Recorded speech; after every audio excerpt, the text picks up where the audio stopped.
sense there, you know? Sure. Yeah. In the entire country. I mean, I grew up in a town without a stoplight, but you're talking about the entire country now. Talking about the entire country. Yep. Right. The entire country. You know, there's no outside businesses. There's not like Wendy's or Starbucks or McDonald's or any of that. But what's interesting is they consistently rank in the top 20 happiest countries on earth. They consistently rank really high in happiness rankings, usually in the top 20.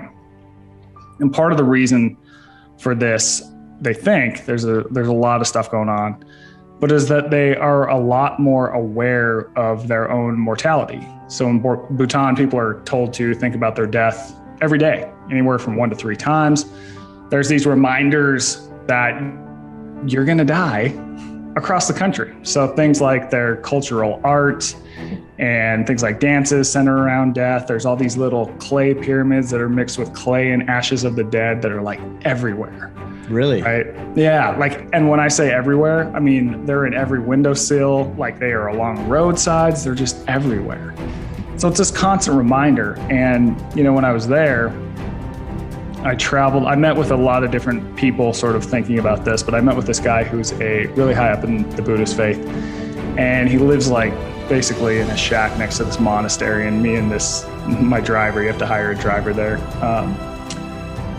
We drive up this like dirt cliff road, and it's this crazy drive. And I get there and this guy lives in like a shack with, you know, really not much in it. And I get in there and he's a Buddhist monk. It's like this scene out of like, you would just picture the most cliche scene you can think of, like of a Western writer going to meet this guy, right? You know? Interesting. Yeah. And, you know, I talked to him for a long time, and he told me that in the US, a lot of people, not everyone, of course, but we tend to think that items and titles and things like that, and kind of doing the next thing on the list is what is going to make us happy. Right. And we kind of, you know, it's like, oh, once I do this, I'll be happy. Once I buy this, I'll be happy. And when we get those things, we just add more to the list. So we're in this constant chase. And he says, picture that there's a cliff in 500 feet. And we're all walking towards it right now. And that cliff is death. Now you can ignore that, or you can be aware of that. And by being aware of that, it changes your behavior, because all of a sudden you can be like, well, I'm going to pay attention to the beauty around the cliff. I'm going to have different conversations with the people I live with.